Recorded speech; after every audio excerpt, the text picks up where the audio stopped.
Hello guys.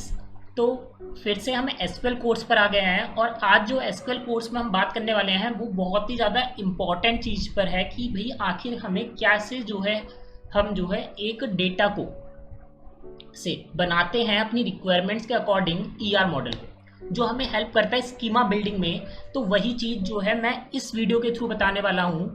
तो जैसे आप स्क्रीन पे देख रहे होगे कि यार आपको दिख रहा होगा कंपनी डेटा रिक्वायरमेंट्स।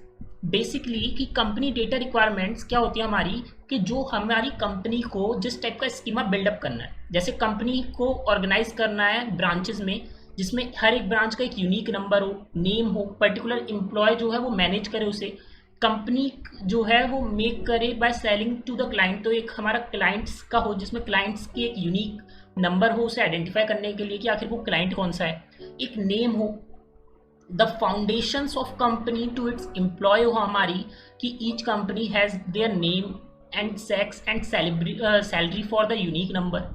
ठीक है, तो ये सारी चीज़ें हमें गिवन होनी चाहिए। Employ can work from one branch at time, कि एक एम्प्लॉय एक ब्रांच में वर्क करे। ठीक है, और हर एक ब्रांच को कोई मैनेज कर रहा हो, कोई एम्प्लॉय जो उनके साथ वर्क कर रहा है जो एज अ मैनेजर हो। ठीक है, then there is a supervisor in the company to supervise that employees. और ऐसा भी कुछ हमारा जो है रिलेशन हो कि भाई हम जो है सुपरवाइजर भी दे सके उसे। ठीक है, और ब्रांचेस जो है हैंडल करें नंबर ऑफ क्लाइंट्स को। तो ये सारी चीज़ें हमारी जो है यहाँ पे पॉसिबल हो सकें, और इन चीज़ों के लिए मैनी ब्रांचेस नीड करें वर्क को, सप्लाई को। तो बेसिकली हमें क्या करना पड़ेगा, हमें एक मॉडल को अपने डेटाबेस में इन सारी चीज़ों को ऐड ऑन करने के लिए हमें अपना एक मॉडल बनाना पड़ेगा, जो से हम जिसे देख के ये कह सकें कि भाई आखिर हमें इसे ऐसे ऐसे स्कीमा बनाना है जिसमें रिक्वायरमेंट्स ये हैं। क्योंकि यार ये तो सारी रिक्वायरमेंट्स हैं, बट हमें क्या करना है, हमें कुछ पर्टिकुलर टपल्स पता होने चाहिए जिससे हम अपने स्कीमास को बिल्डअप कर सकें। तो वो ही हमें यहाँ समझने की ज़रूरत है कि आखिर हम कंपनी डेटा रिक्वायरमेंट्स को कैसे कैसे बिल्डअप करें। तो कभी भी आप जब भी आप करते हो तो ऐसे करके आप सॉल्व करिए। जैसे मैंने कहा कि भाई company has organize into branches, तो हमने क्या करा, ब्रांच को ले लिया। एंड ब्रांच में हमारा क्या है, ब्रांच का एक पर्टिकुलर नेम है जिसे हमने ब्रांच नंबर शो कर दिया, and there is a particular branch ID basically. तो हमने क्या करा, हमने उस ब्रांच आईडी को वहां पे एज अ प्राइमरी किया है।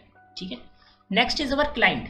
क्लाइंट क्या है, the company makes its money by selling to the client. और ईच क्लाइंट का एक नेम है, एक यूनिक नंबर है टू आइडेंटिफाई इट, जो कि हमने दे दिया जैसे कि ब्रांच, और ब्रांच का ब्रांच नेम आ गया। ठीक है, जैसे मैंने कहा भाई एम्प्लॉय का क्या है, एम्प्लॉय का मैंने क्या किया, employ ID, birth date, name, name हमारा और जो है कंपोजिट नंबर्स में, कंपोजिट जो हमने बताया था एट्रीब्यूट में हो सकता है, fine, first name, last name.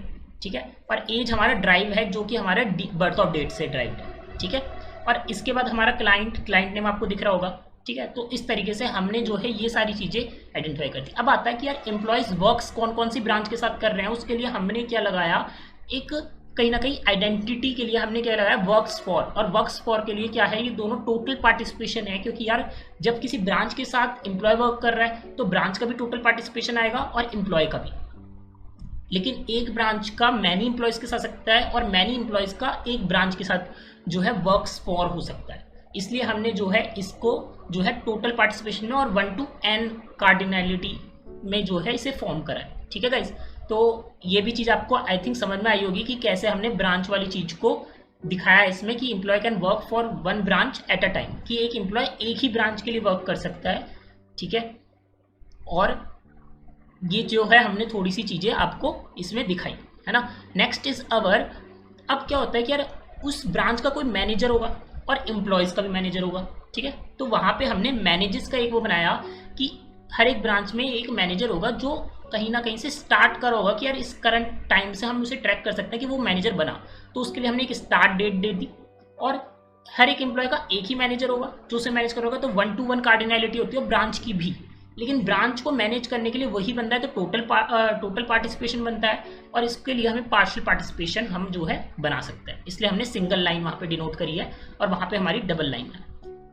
Okay guys, I hope आपको ये बात समझ में आई होगी यहाँ पे कि ये हमने क्यों करा है। ठीक है, now next what we can do, कि हम क्या कर सकते हैं, हम नेक्स्ट हमने क्या करा, हमने सुपरविजन को लाए। सुपरवाइज की आखिर एम्प्लॉयज जो है वो सुपरवाइज किसके अंडर में है, बेसिकली कोई ना कोई एम्प्लॉय ही वहाँ पे होगा जो इसके अंडर में वो सुपरवाइज हो रहे होंगे, क्योंकि हर एक कंपनी में जैसा आप देखते हो कि अंडर में ही सुपरविजन हो रहे होता है, आपको पता नहीं होता कि आपके ही अंदर कोई एक पर्सन है जो आपको सुपरवाइज कर रहा है, तो वो एक एम्प्लॉय में से ही होगा। तो सुपरवाइजर 1 और सुपरवाइज n कि n नंबर ऑफ एम्प्लॉयज को सुपरवाइज कर सकता है एक सुपरवाइजर, तो हमने सुपरविजन वहाँ पे जो है वो लगाई। देन ब्रांच जो है वो हैंडल कर रही है क्लाइंट्स को, तो इसलिए हमने हैंडल्स करके लगाया n 1 to n, और इसमें हमने टोटल पार्टिसिपेशन डाला, अपने पार्शियल पार्टिसिपेशन का टोटल पार्टिसिपेशन हमने वहाँ पे लिंक करा।